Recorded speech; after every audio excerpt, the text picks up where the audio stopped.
to the most consistent podcast, The Boiler Room, where you enter the boiler room, things get hot. Like I just said, I feel like we're one of the most consistent podcasts ever. Consistently inconsistent. Exactly. But, we said we were going to stay more consistent, but that failed immensely. Life will life. Life is lifing, But anyway, Richie, I know you said, you had something to start off with, so I'll let you roll. We're kind of changing the tune on this episode. We're switching topics a little bit. Yeah, we're going to go mostly pop culture because, we just saw Superman, so it's also a big month. It is a huge month for movies and, like just superhero comics in general. So, we're going to switch it up a little bit and we're just going to primarily talk about that. But Richie? Well, that's a good segue because, it kind of had my mind going after we saw Superman last week, which we'll talk about later. But I was trying to figure out why I liked it so much. And I'm not going to get into why I liked it until later. But I started thinking of what makes good film. Like, what makes a good film? And then I started to think, what's more important to good film? Is it a good cast or is it a good plot? And before you guys answer, I have supporting details for both sides. Because to get ratings, right, you'll see these movies. I told Dylan before, I was talking about the Tooth Fairy that have like guys like The Rock in it, or these like terrible movies that, well, you don't know they're terrible until you go and see them. But you see movies in the box office already that have, Kevin Hart, The Rock, all the Jack Black, all these guys. Then you go to see the movie and you're like, it was funny, but like the plot wasn't really that good. Well, that's why like a movie like you reminded me of The Rock. A movie like Red One. Did you guys see Red One? The Christmas movie. It the literally one on, Netflix with Ryan Reynolds. Is that the one? A different one? No, you're thinking of Red Notice. Okay. Red One is the exactly my point exactly. Exactly. So, that's Richie's point to a T. So then the counter argument would be then, okay, you're right. It gets ratings, but the movie's not that good. But then you could be scrolling on Netflix and you see this, you throw on this movie with these nobody actors, and you're like, wait a second, like that was pretty good. Like that was pretty decent. It was a good plot, even though I have no idea who was in this movie. But about the Tooth Fairy, you know about the Red One, which is kind of interesting. So what's more important to you guys when you're watching something? Is it a good plot or is it who you're watching on the screen? Okay, so I can understand both ways, but at the same time, you could say the same about other great movies with a great plot, no name cast, but it's just not a good movie. It's not because the execution isn't right. Mm-hmm. So to that point, I say it all depends on the director and the direction of the movie. For instance, James Gunn knows comics very well. He's a huge nerd. You see it with, Guardians of the Galaxy. You've seen it, with Superman. You've seen it with Peacemaker. He understands these characters. So you're able to, cast Daniel Cornwell, who's only been in, he's best known for Twister, or, a few other series, right? There's like other examples. Yeah. But like, it's just a matter of, who's at the helm. Because you could give me a good plot and I can, I don't know how to direct. I mean, I'm very novice at it. I went to school for it, so I understand it slightly.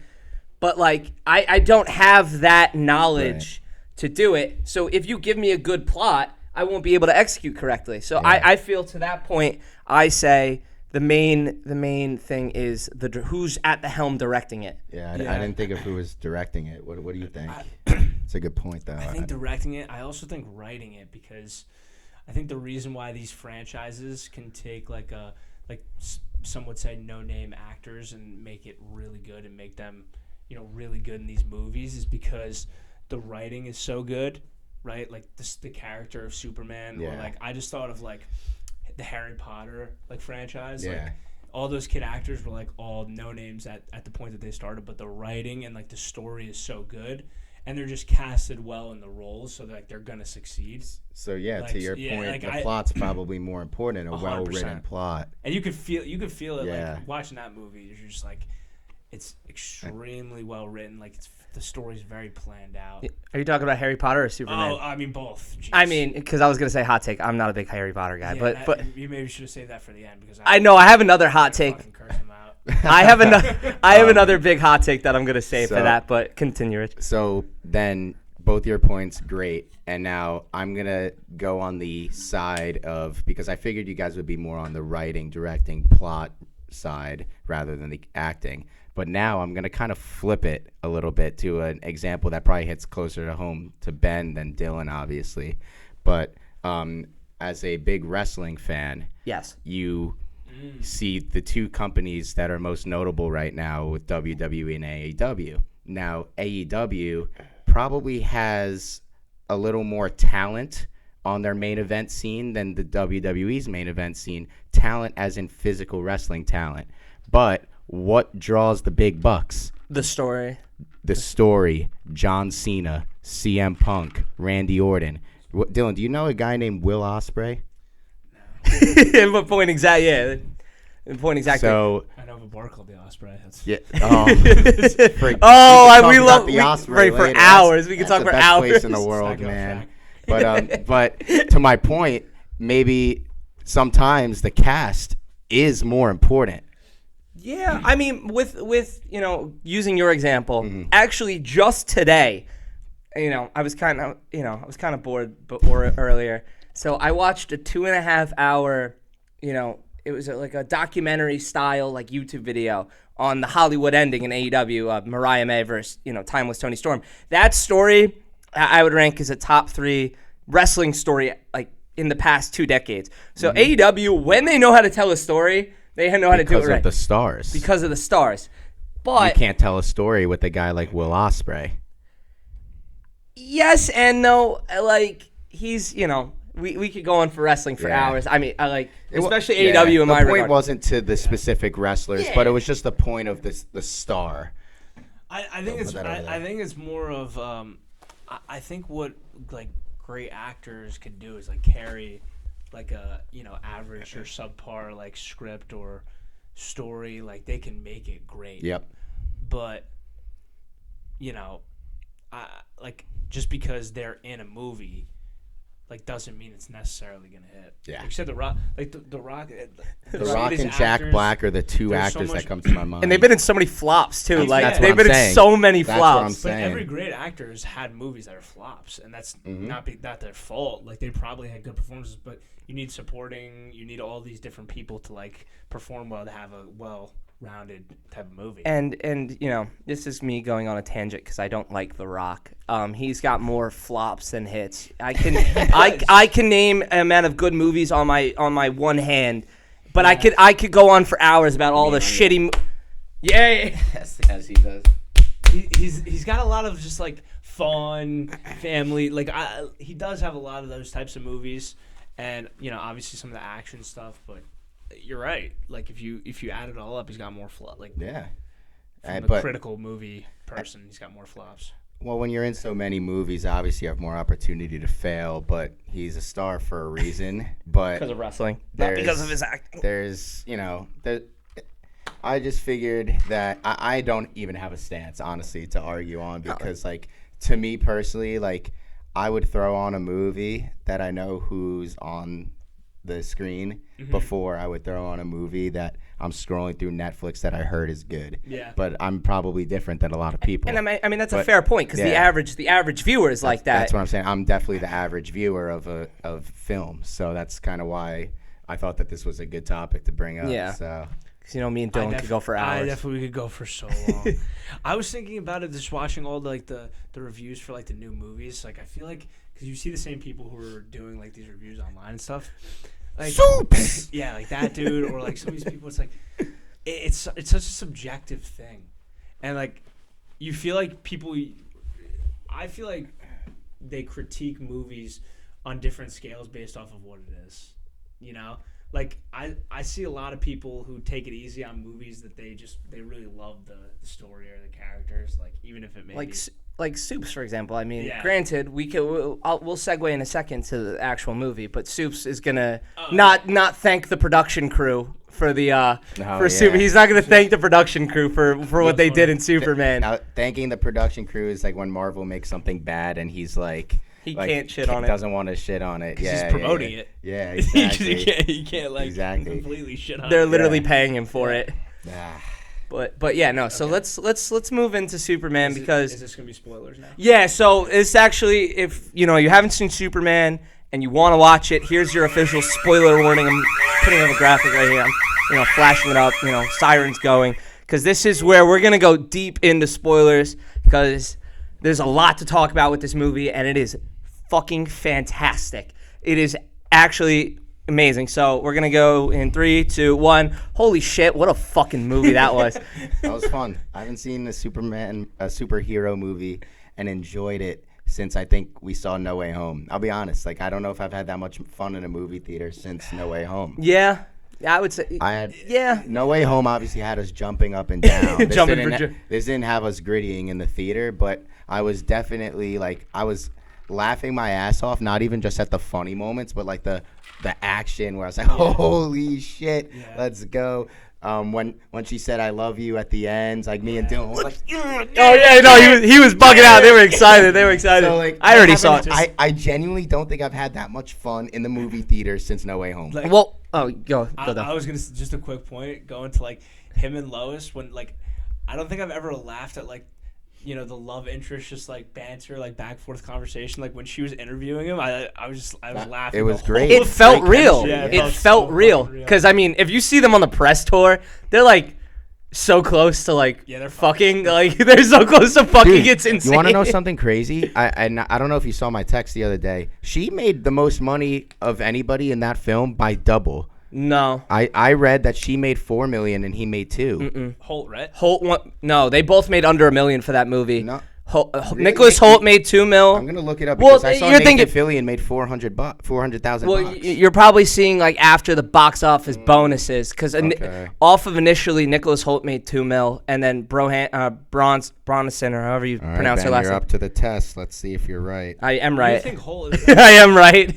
Holt's and Nathan Fillion obviously. And they're the most notable names. And Bradley Cooper is Jor-El for. Well, that was a cameo. 30 seconds. That was a cameo, which I was bugging out in the theater. I saw it with Christian. I go, holy shit, it's Bradley Cooper. He goes, no, that's not Bradley Cooper. That's just a guy that looks like Bradley Cooper. I'm like, that is most definitely Bradley Cooper.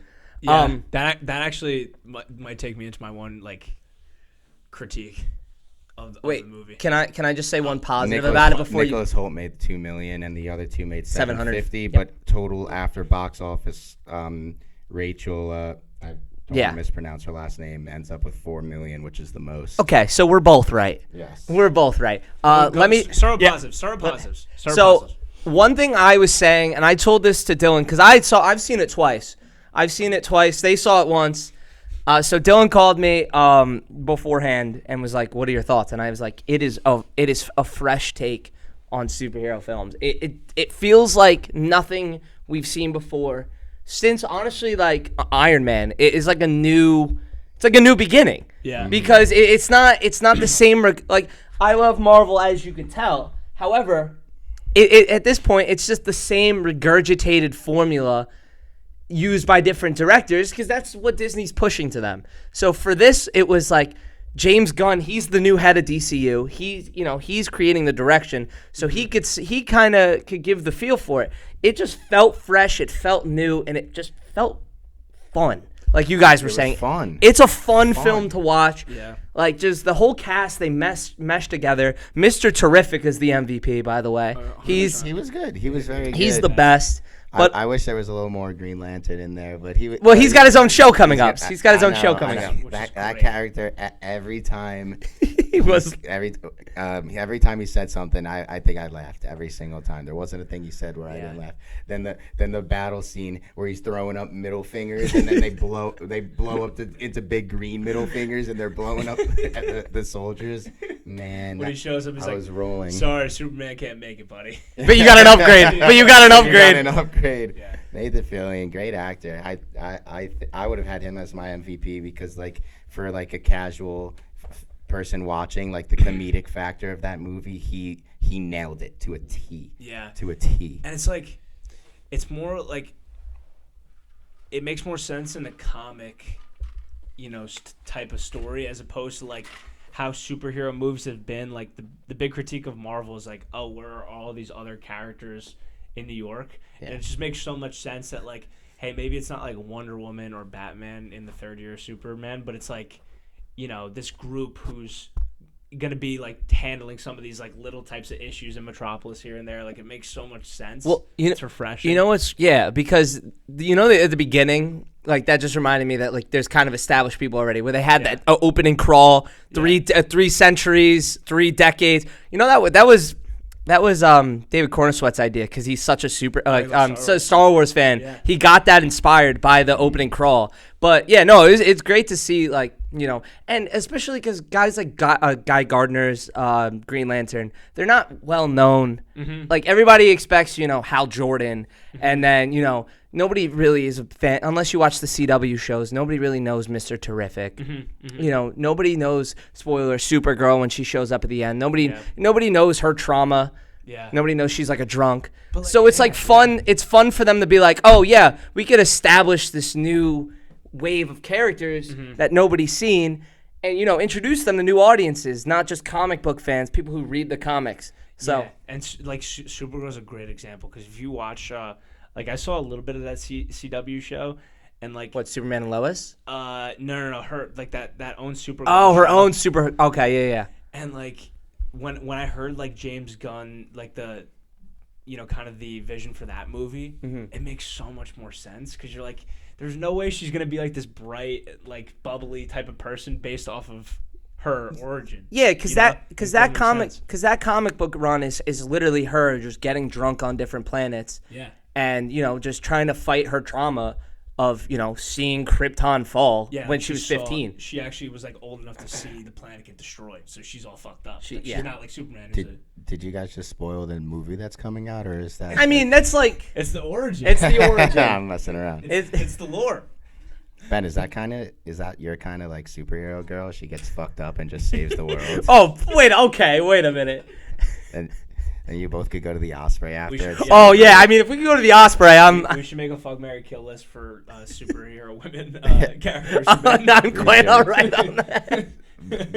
Fuck. Black Widow's got to be in there. She-Hulk, maybe. Is James Gunn done with Kill? Done with Marvel entirely now? Yeah, he's done. Yeah. He runs DC now. Is there never going to be a Guardians of the Galaxy ever again? Not directed by him. Not directed by him. But I know a lot of the cast said they didn't want to come back unless he was directing. So it's up in the air. That's why they finished 3 how they did. Marvel might be fucked. Yeah, well, that kind of past Doomsday, I think maybe. I was gonna say I think past Doomsday. I mean, depends on who they cast as the X-Men. It depends on who they cast as the X-Men. But I think in a few years' time, once James Gunn's DCU starts to kind of grow again, I do think they're gonna overtake the box office because, there's a reason.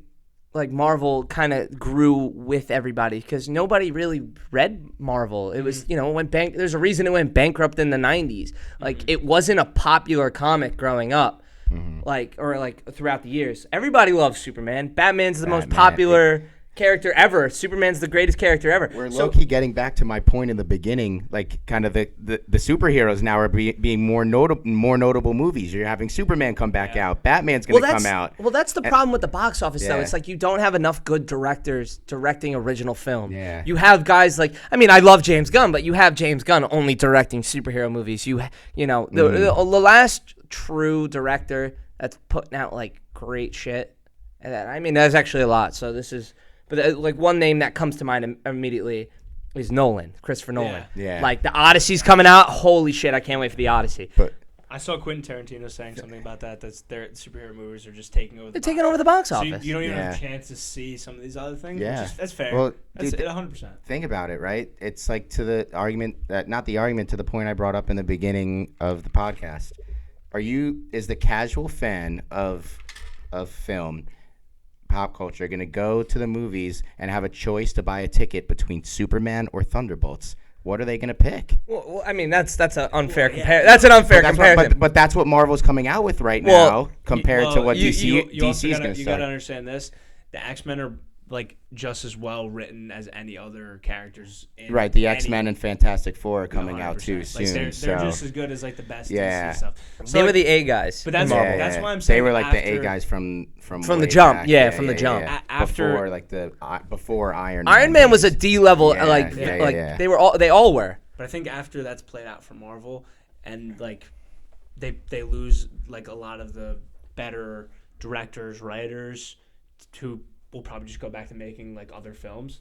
That's when Marvel will fizzle out. Like, but they could do the X-Men for the next like 15 years. They really can. They so have much. They have a lot to flesh out. But I'm excited for that. But that that kind of leads into what negatives we had about Superman. Like, because we kind of strayed away a little bit, but because there were obviously it's a new cinematic universe and it's growing. There was a lot of shit that was wrong with the MCU when it first started. So what were the negatives? I mean, I'll say mine. I wasn't a fan of Crypto. It kind of annoyed me. Yeah, I know. I'm the minority here. I'm the minority in that. Say that at the end, bro. That dog had me wheezing. Nah, Everybody's raving it about just Crypto. I know, but it was like a weird. It didn't need like I know James Gunn said in an interview that like Crypto was essential to writing the story, but I don't know. It just kind of. It was like I felt like just comic relief, like it was too like. It wasn't that big of a role though. I mean, But that's the thing. Like your dog saved you a couple times. But that's what I'm saying is like you're really gonna make Superman like that weak to where he needs like. He was a needs little help. weak. That was going to be my one thing. of my biggest things. This goes back to my Mike Francesa thing because he fucking roasted the Superman movie, which kind of pissed me off. Flamed it, and it blew up on the Really? internet. Yeah, I got to see this. This is also the same guy that said Lamar Jackson was going to be a running back in the NFL. This is why I hate Mike.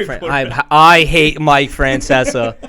Wow. But yeah, he said like one of his biggest things was like Superman looks so fucking weak. He's just getting his ass kicked. I don't disagree with that though. He was getting his ass kicked a little too much for my liking. Here's my rebuttal. So in the beginning crawl of the movie, what does it say at the end? This is the 3 years into Superman and the first time he's lost a battle, right? So so that means for 3 years he's been kicking ass, right? And then what do you find out at the end of the movie? Why was he getting his ass kicked? Because of Lex Luthor. Well, because who was Ultraman? Oh, well, I mean, it was Superman, which actually gives me... Exactly. It was his clone, so he was on level playing. Which gives me... I have a good theory that I kind of want to save for a little bit, but my thing was, even still, it's like 3 years. It's like, I understand it, but at the same time, it's like you're building Superman. I get he's new, but he's the strongest being on Earth, and he's kind of getting handled by the engineer, Yeah. Well, he's getting... I think that's kind of the story is like... Because the origin story's been so fleshed out.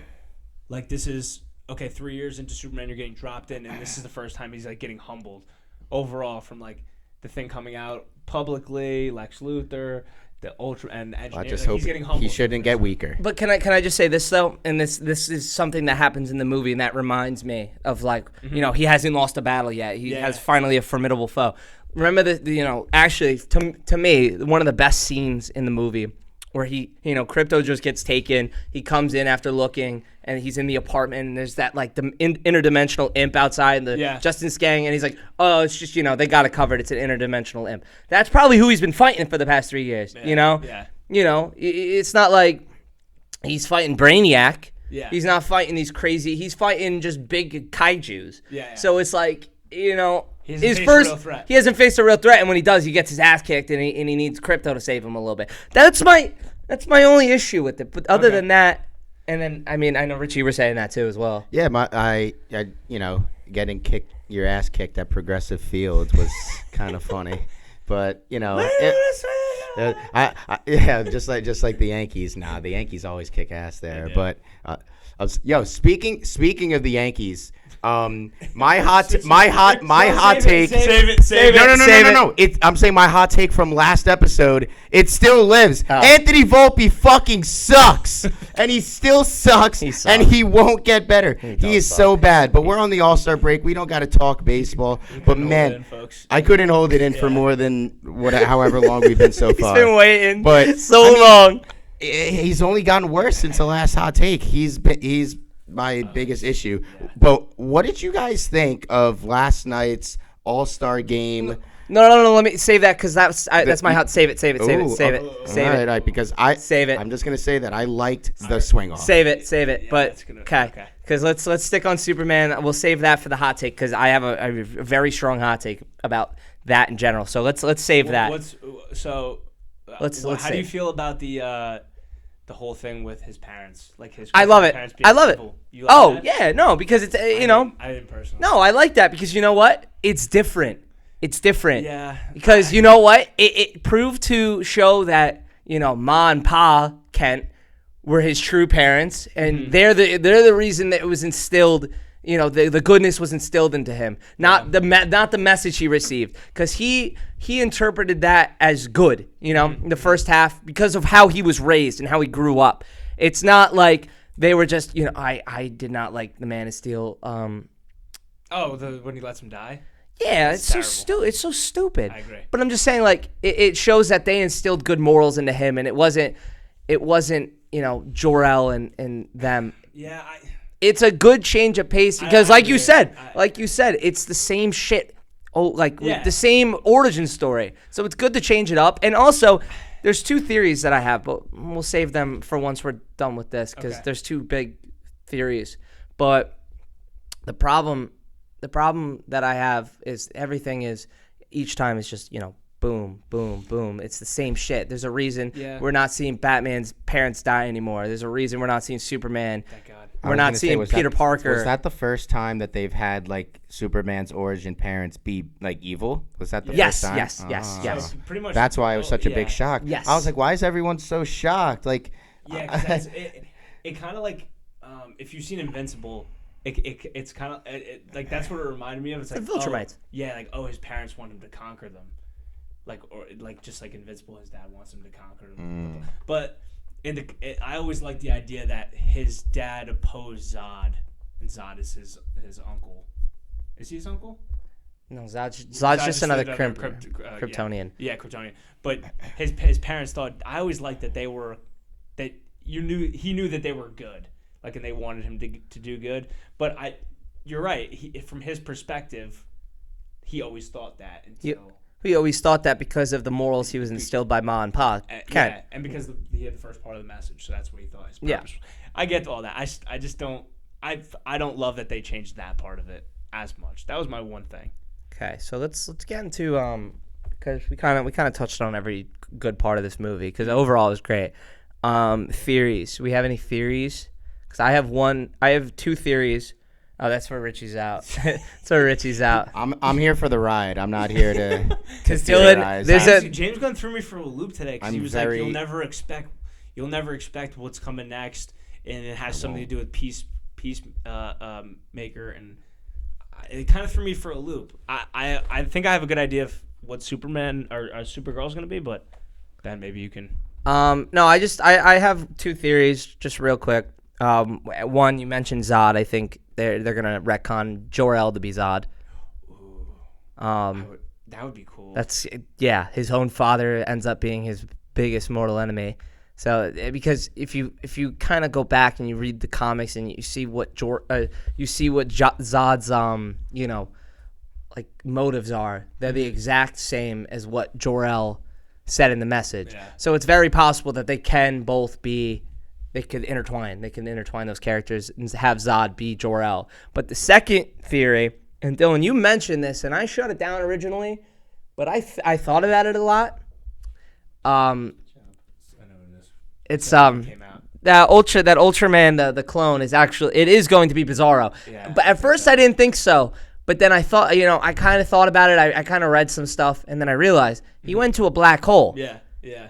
He could go to Bizarro World, build Bizarro World and become Bizarro. Mm-hmm. So that is, because Bizarro is, a very major Superman villain. It's literally a clone of Superman. Is that who the ride is based off of in Six Flags? Yes. That's the first time I've ever Put two and two together. Well, that's the first time I've ever Such heard a of random Bizarro. character I didn't think ride. I know all those rides are DC based, but I didn't know Bizarro was too. I just thought it was like a random ride. So those are the two. I think so. And my other one would be that Brainiac would be the maybe the Thanos of the DCU. Yeah, he is a universal threat. I don't think they're gonna. Darkseid and Doomsday. with Snyder, right? Yeah, I mean, they're not going to go that route. And then also, I mean, they're not going to do Crisis on Infinite Earths yet because it's too early for that. You know what that is? It's multiverse. Which is why Marvel's in the gutter, so they shouldn't go down Well, that route. that's DC. It's one of the biggest Justice League I don't stories. I don't want to take up too much time with this. But do you think they're going to do Barry Allen again or no? Yeah, I mean, As they a have. Flash? Well, I mean, they showed Jay Garrick on the mural in the wall. So, I mean, there's a Flash already in the universe. So, I was gonna say, is the Flash in that the we Hall saw of the movie in the Hall of Justice, yeah. Is the Flash that we saw the movie last time this universe? Nope. Thank fucking God. Nope. Thank fucking God. Remember fucking how mad I was leaving that movie theater? That guy's a fucking freak. Yeah. A fucking freak you are. Ezra Miller is a horrible person. Kidnapped a child. There's a lot that he's done. I'm putting him on the list. It's not funny. All right, but let's get into the hot takes because my hot take may take up a little bit of time. So I'm gonna start off because when you enter the boiler room, things get hot. And this hot take is I think all sports leagues should just abolish the All-Star game. I think the All-Star game is the stupidest fucking shit on the planet. Nobody watches it. All the ratings are at a record low. This year's record low despite the swing off. The home run derby fucking sucked. The NBA All-Star game nobody watches. The only league that does it right is the NHL, and they just got it right. They just got it right. And that's not even an All-Star. That's just the mini Olympics. Let me talk to this first because I agree that no one gives a shit about the All-Star game anymore. I mean, it used to determine where the World Series was played. Yeah. The NBA All-Star game, you had guys like Kobe who was bodying, his own teammate. I mean, people who used to care so much. And the All-Star game in all sports nowadays isn't even the All-Stars in the league. No, nobody cares about them. Because the top guys, they don't even want to participate in these things. They want to stay healthy. They want to go to Cabo. They want to go to, they want to go to Cancun over their All-Star break. They don't want to be playing their sport. They want to rest up. Well, that's what it is. So we're watching the average star game with Jonathan Aranda taking swings in a tiebreaker, But, yeah, you got your little glimpse of All-Star. You got Kyle Schwarber going 3 for 3, the best player in the fucking league. I love him. I fucking love Kyle Schwarber. I was jumping up and down. Stole Pete's MVP. But you're right. I mean, basketball too. No one cares. It doesn't mean anything. They're not playing defense. So why do we want to watch a non-competitive game with not the top tier all-stars, with the mid-tier guys who aren't even trying? Yeah, it's like the NBA has tried so many different formats. They're like, when Kobe died, let's do, each quarter's for charity, and then, the fourth quarter is a race to 24. Mm-hmm. And then they're like, no, let's, instead of do East versus West, let's do, let's draft. Let's have Giannis versus LeBron, and then LeBron jokingly pick people. Haha, that's so funny. Nobody gives a fuck. Nobody cares. The Pro Bowl, hasn't given a shit in 20 years. I didn't even talk about the Pro Bowl. The only way that you can fix this problem is to have, and it's in players' contracts, but it's like a little smidge. You need to incentivize the best players to win, or like how the NBA kind of does with that cup mid-year, where like your team. But nobody cares about that either. But the players do, and if the players care, we'll care. I mean, but they haven't gotten fans invested in it yet. No, but the players did. So if you could fix that with the players with the All-Star game, maybe you could get more viewers because, I don't care. I liked the NHL thing, but that's not going to happen every single year because I don't think what was it called again with the USA, Canada? I don't remember what it was called. I forget. No. You idiot. You're a moron. The hockey tournament. The hockey tournament. Yeah, I remember. I forget. We all know. But keep going. I'll look it up. I have a counter. I disagree with both of you. I think the fix is easy. I think the NBA is trying to get way too over creative. I think the way that and the MLB, Nations face off. That's what 4 nations. The MLB used to be my favorite All-Star game as a kid, and my main argument that All-Star games are important is because whenever I watch an All-Star game, it brings out my inner child because I used to love the All-Star game. I used to love to see my that's why we're players from aggravated. my team get recognized that they're the top of the sport. And the great thing about the MLB All-Star game is it had stakes. Those guys really wanted to win, And you got to remember the best teams, like again, the best team in the American League, the Tigers. They had four guys in the start in the batting order to start the game. I think no, they only had 2 guys. They had Scooble starting the game, and they had Torres leading off and Riley Green batting second. So they had 3 guys. In. Okay, but again, what that gives you is teams that are going to probably be in the World Series or close to it. They're playing for home field advantage in the World Series.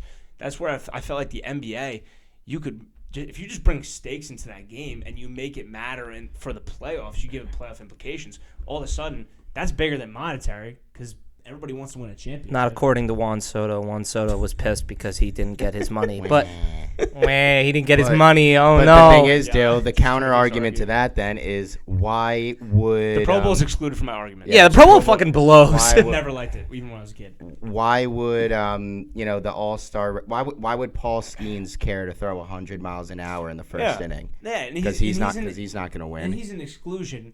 But I always feel like the MLB. But that's why they got rid of it, though, because they had people didn't want to fight for a home field advantage when your team's going to win 65 games. No, I feel like they got rid of it because the MLB All-Star Game, I feel like is just as entertaining now as it was back then. But no one's playing in it, dude. Judge is playing for an at-bat. Judge got 2 at-bats yesterday. Yeah, but not if Judge was, Aaron Boone's the manager. Judge is, the 3-hole hitter. If you're playing for a chance to win home field advantage of the World Series, you're giving Judge a 3rd at bat. Maybe those guys would get 3 at bats. Maybe. Yeah, and then you know what Judge did? Taken out before. You know what Judge did last night? He put his street clothes on and he left the stadium before the swing off because who gives a fuck? He couldn't swing. He wasn't there. There was Tariq Skubal was in a button up shirt. You're done at that point. So it's like the game doesn't matter. No one's invested in it. You got to get the players back invested in it. I think you bring stakes into the game. Yeah, I think that's fine, but maybe it doesn't have the to be MLBPA aren't going to want to put stakes in it without incentivization. Without incentivization for who? The players. You got a couple of the top guys who have all-star clauses in their contract, but not everybody on that field does. Yeah. Paul Skeens doesn't in his rookie contract. Why is he going to go out and throw 100 miles an hour?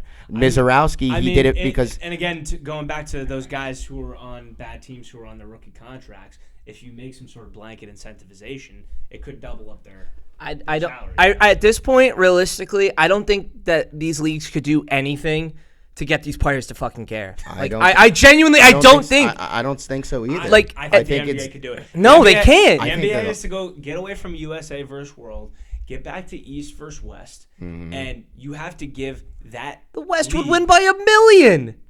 The Westwood, who would watch that? Who wants to watch fucking Giannis and Bam? Like, I'm just getting Jason Tatum versus literally everybody else in the league. They don't care to see that. Nobody cares. What they have to do is just say, all right, you're an all-star. You're an all-star. Here's a ceremony. You could put it as an accolade. You don't have to play a game, but you're being recognized as one of the best in the league this season. That's all you need to do. Fix the skills competitions in all the leagues too. They just gotta abolish it all. They already have all NBA teams. They just all pro and all. They need to. They need to fix the skills competitions in all the leagues too, though. They need to fix the home run derby. They need to fix the slam dunk contest. You got bums in it. What they have to do is just give these players a break. They don't need all this. It's over. How many more dunks can you see? How many times can you see the same players shoot 3-pointers? It's over. The All-Star game is over. They'll never get rid of it. They're never going to, but They'll the never fact get rid of it. They It's should ratings. though. Yeah, ratings are going down, but at the end of the day, they're making money. It's not like they're losing money. I hope that by the time that I'm old and done watching sports, that they bring back, at least in one of those leagues, what it used to be with the MLB All-Star Game, because it felt like a game that guys wanted to win. I It's still juiced love it. up, man. They were fucking I ready. used to love the All-Star game. Imagine Judge juiced up, ready to try to go Ohtani pitching and hitting. Best first best at the end. It was always like, that's the best thing about the MLB, man, is you're getting best versus best all throughout the game. Yeah. You're getting great pitchers against great hitters. Imagine it was the swing off was Ohtani, Judge. I mean, Judge, Raleigh, and Vlad versus Otani, Schwarber, and Pete. That's that would electric. Be fucking amazing. I didn't know that he left the bill. I thought the reason was because they were trying to get other guys involved. No, Judge was He gone, really bro. out of Judge was gone. Because they don't care about this game was gone, anymore. I think. Dude, Schwarber's like he's the best. He's the best man. Him and Pete are just like they But should be okay, in home so runs. scratch what we were talking about completely, about the All-Star game. But the idea of the All-Star game. What did you guys think of the swing off? Swing off was cool. I thought that was cool. It was cool. It's a good. Going back to my point, it's a step in the right direction. Yeah. But overall, it's not gonna save. Well, you're not gonna see it for another maybe 5 years because how often is the All-Star game gonna tie? Well, unless they rig it? I think it's a sign that they should go back to the old format. The old format of the home run derby, and that was gonna be my next point. Go back to outs. Go back to 10 outs. You get Maybe less outs. No, I mean I'm sorry, 3 out. It was. What was it again? I forget. I don't No, remember. it was 10 outs. Yeah, it was 10 outs. It was 10 outs. No, it should be 10 outs. Yeah. I always thought the reason I like the format changing is because I felt like it went quicker. Like the old home run derby format used to be like because once you go to out format, then you get guys taking pitch. You should put a pitch limit on then. I would love that. Then you put a pitch limit on. Yeah. I think there was a pitch limit, but it was like 40. It was 40. It was like so. For the timer. It was so high. No, I don't know. As long as there's a pitch limit to where it's not rushing the hitters and not slowing, not where it's impossible to reach. Mm-hmm. They need that old They format were back. they were also gassed. Yeah, they're gassed. They were absolutely gassed. Or not even maybe okay, you want to if they want to stick with the timer, fine. Go back to head too. Head to head was so much better. Yeah, this shit was ass. This shit Yeah. top 4 is stupid as hell. Because Yeah, the guy who goes first is always going to get boned because know. the guys in the back know how many home runs they have to hit. They know the mark to reach. Yeah. Yeah, I I agree mean, with you. aside from Jazz, you might as well have had Anthony Volpe go out there. He was like supporting his teammate with all those ground balls. Yeah. But I don't know. I always felt like too when I was a kid, especially because the Mets after I started watching them, they sucked. Like Yeah. the All-Star Game was one of the highlights of the year. Like, for some little kid in fucking Pittsburgh, the highlight of the entire season watching Paul Skeens start. yeah, He's 100%. That's his favorite. That's his favorite night of watching. And then you know what he baseball did? Then you know what he does? He turns off the game afterwards. after the first inning. I guess I have my hot take. So you guys are going both All-Star games. I really didn't have a hot take. I mean, I had the point I brought up in the beginning. I kind of just wanted to talk about we're at the halfway point of the summer now, so I'll wait for for him to get deeper into it. But we talked about on the last episode, or maybe 2 episodes ago. We good, Ben? Yeah, battery's dying. Oh, it's not. It's not literally dead. about to be dead. Quick fix. Ooh. Quick fix. So I'm just plugging in a I'll wait then. But keep going. You're good. All right. You're good. So we're at about the halfway point of the summer. We talked about the good bars last time and where we were gonna enjoy ourselves. Ben will do his patchwork on this. I don't even know about Friday yet. I haven't figured it out. And we're back towards. All right. Well, after I don't know how to charge a battery, we're back, and I'm gonna let Richie go back into what he was saying because I feel like I cut him off. So Yes, exactly Yeah. what he said for us to not do before the podcast started. So I was getting into the halfway point of the summer, and where we were talking about where we were thinking about where we were going to have the most fun, and now we could talk about where we have had a lot of fun so far. I want to retract my hot take from the first or second episode that DJ's is look, he's got a hat, he's representing. I love DJs. I've had a lot of fun there every time I've gone there so far. It's actually a pretty good place. The Ospreys still, I think, superior on a Friday night so far. yeah. Feel like the bar that's taken the biggest slide has been Bar A. I think it's taken the biggest slide. Well, we've only been there once. Yeah, but I'm just talking about in general. I think Beat the Clock isn't. I feel like, sorry Christian, it's just infested with 21-year-olds these days. Yeah. And We were those grimy 21-year-olds. we were there, and that's why we thought it was so great a couple years ago. But now it's I don't know. Well, Sorry, Christian. I'm glad you brought up DJs because DJs nowadays on podcast and on social media is getting a lot of buzz and a lot of views. So I think a clip like this is gonna give us some buzz. So Shout out. I give you my analysis, but you don't want so I'll save it for off camera. So now we're on to the final hot take, and this will be sure to fire Ben up. So we talked about 2 movies this month. Superman, just to wrap a bow on this entire podcast here. Superman came out last weekend. Fantastic Four comes out next weekend. My hot take is that Fantastic Four will not only be worse than Superman, but it'll be under. Shut the fuck up. 65% Shut the fuck up. Rotten Shut the fuck up. Tomatoes. Shut the fuck up. Shut up. Shut up. Matt Shackman is a fucking genius. He's a genius. This take on the Fantastic Four is going to be fucking masterful. I think the casting is perfect. I think everything's going to be great, and I think you're going to be completely wrong. I think this is going to be one of the highest rated Marvel movies in history because it is setting up one of the biggest events in the comics ever in Secret Wars, and we are setting it up here, and it's going to be fucking amazing. So fuck you. You're literally going to see it with me. I am, and I hope. When does it come out? Next week. I'm telling you, I've continued to lower my expectations from Marvel.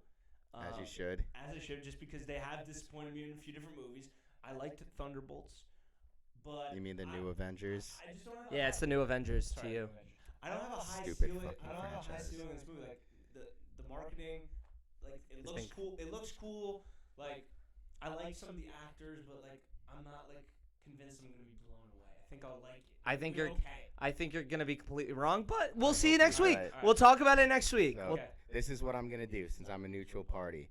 I'm going to point No, at you're the camera. not. I'm going to point You're at the camera. anti-Marvel. I'm That's so what I'm saying. anti-Marvel. I'm going to point at the camera, and I'm going to start next episode like this too. And Ben's going to put in the graphic of the Rotten Tomatoes rating right where my Oh, let's finger go. I is. like that. And right where my finger is going to determine who is right in this argument. What So did I say? Under you said under 65. So fucking idiot. So my finger is pointing right at the Rotten Tomatoes rating. That's going to say 61. How many? One. You fucking idiot. Only Ant-Man? Only like 2. You're a moron. No, that's not true. But that you're not in, true. it's a couple. That's but my that hot take. that's They're all right. supposed to be wrong. But at the end of the day, that's gonna do it here for this episode of the Boiler Room. When you enter the Boiler Room, things get hot. Thanks for watching.